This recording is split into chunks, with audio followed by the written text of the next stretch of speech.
So if you are a teacher and you want to do your higher education also, so उसके लिए क्या क्या process है, सो मैं उसके बारे में पूरा डिटेल बताने वाली हूँ। ये वीडियो को पूरा एंड तक देखिएगा।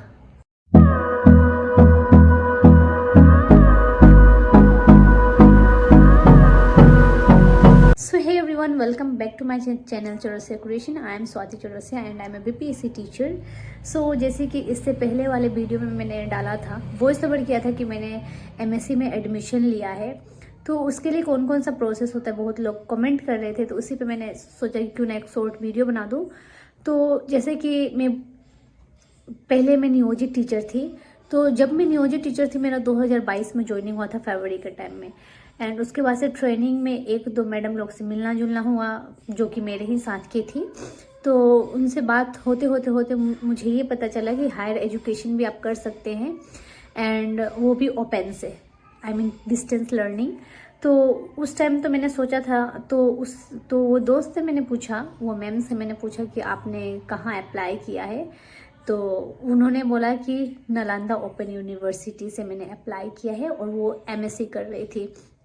तो पहले मेरा ये था कि मैं पहले बीएड कर लूँ, तो बीएड के लिए मैंने इग्नू से सोचा कि एडमिशन करवा लूँ, क्योंकि उसका प्रोसेस बहुत आसान है। आपको उसके लिए क्या करना होगा, अगर आपको इग्नू से बीएड करना है तो उसके लिए आपको करना होता है कि रेगुलर से आपको डीएलएड करना होगा, आपका ग्रेजुएशन हो गया होगा, तभी जाके आप अप्लाई कर सकते हैं इग्नू से बीएड के लिए।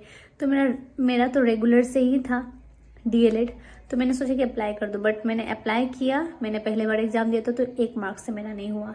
आई मीन उसका कट ऑफ 100 मार्क का पेपर था, मेरा नंबर गया था 68 नंबर, और 69 पे कट ऑफ था, तो उस समय नहीं हुआ।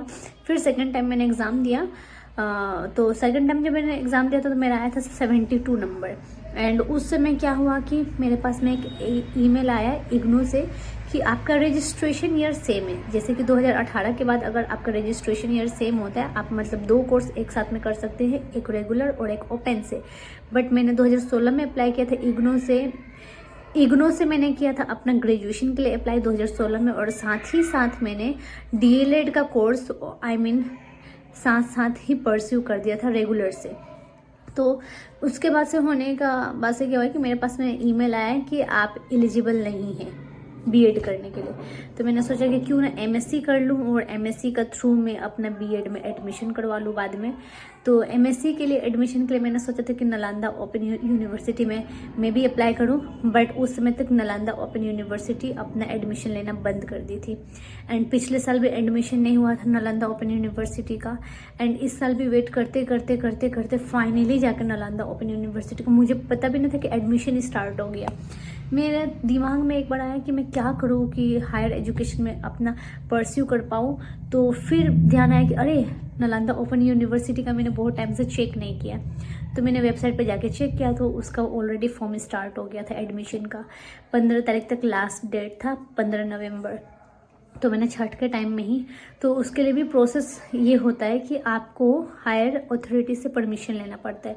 या तो आप डीआरसीसी ऑफिस से जाके ले सकते हैं सीवान, आपके वहाँ का जो भी मतलब डिस्ट्रिक्ट पड़ेगा, वहाँ से आप जाके परमिशन ले सकते हैं यहाँ।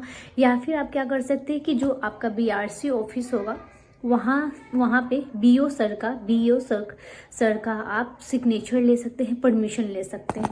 तो मैंने एप्लीकेशन लिखा हायर अथॉरिटी से परमिशन लेने के लिए, और पहले मैं लेके गई थी DRCC office. But DRCC office में क्या होता है कि वहाँ पे बहुत ज़्यादा भीड़ होता है, आपका काम थोड़ा सा लेट हो जाएगा, पेंडिंग हो जाएगा, इसलिए मैं फटाफट लेके गई थी उसको। नेक्स्ट दिन मैं लेके चली गई थी बीओ ऑफिस, तो बीओ ऑफिस लेके गई थी, बीआरसी ऑफिस लेके गई थी। तो बीओ सर बोले कि अच्छा, उन्होंने पूरा देखा, बोला कि आप कब से ज्वाइन हैं। तो मैं बताई थी कि मैं पिछले साल बीपीएससी टीचर बनी हूँ, और उससे पहले मैं नियोजित टीचर थी।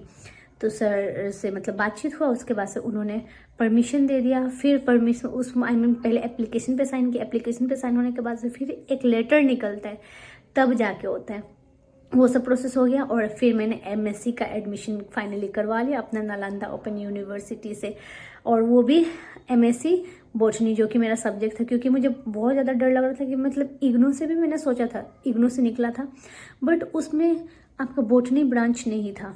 जब इग्नू से एडमिशन कुछ टाइम पहले स्टार्ट हुआ था एमएससी का, तो उसमें जूलॉजी का एडमिशन हो रहा था, लेकिन बॉटनी का नहीं हो रहा था। तो मैंने सोचा कि अभी जैसे कि बहुत बार सब्जेक्ट कॉम्बिनेशन नहीं होता है, तो उसके लिए आपको छांट दिया जाता है। तो सब्जेक्ट कॉम्बिनेशन होना बहुत ज़्यादा ज़रूरी है, इसलिए मैंने अपना सब्जेक्ट मिलाया। एंड फाइनली इस बार एमएससी में आपका बॉटनी का भी एडमिशन हो रहा था नालंदा ओपन यूनिवर्सिटी से। तो मैंने सोचा ये चांस तो मैं बिल्कुल नहीं जाने दूंगी, क्योंकि मैं बीपीएससी का भी फॉर्म फिलअप कर रही थी, बट लेट के कारण मेरा फॉर्म फिलअप नहीं हो पाया। तो मैंने सोचा कि नहीं, मैं लास्ट दिन तक वेट नहीं करूँगी, मैं पहले ही अपना फॉर्म फटाफट फिलअप करवा लूँगी। एंड मेरा फॉर्म फिलअप हो गया एंड मेरा एमएससी में एडमिशन हो गया। अभी वहाँ से बुक्स आना बाकी है, बाकी जितना प्रोसेस था सब कंप्लीट हो गया। अब देखिए कि कब तक बुक आता है एंड मेरा एडमिशन हो गया। तो यही होता है कि आपको हायर अथॉरिटी से परमिशन लेना पड़ेगा। एंड यस, अगर आप जैसे कि आपका प्रोविजनल पीरियड होता है, तो प्रोविजनल पीरियड जब आपका ख़त्म हो जाएगा तो आप स्टडी लीव भी ले सकते हैं। तो स्टडी लीव के बारे में मैं कभी दिन और बताऊंगी, बट इस वीडियो में सिर्फ मैंने ये बताया कि ओपन से आप डिस्टेंस लर्निंग से कैसे अपना हायर एजुकेशन परस्यू कर सकते हैं। तो यस, दैट्स इट। अगर आपको ये वीडियो इन्फॉर्मेटिव लगे तो प्लीज़ मेरे चैनल को सब्सक्राइब करिएगा, लाइक कर दीजिएगा ये वीडियो को। और अगर आपको कुछ भी इससे रिलेटेड क्वेरी है तो आप कमेंट में बताइएगा, उससे रिलेटेड मैं वीडियो बनाऊंगी या फिर मैं कमेंट में ही आपको रिप्लाई कर दूंगी। So yes, that's it, bye bye.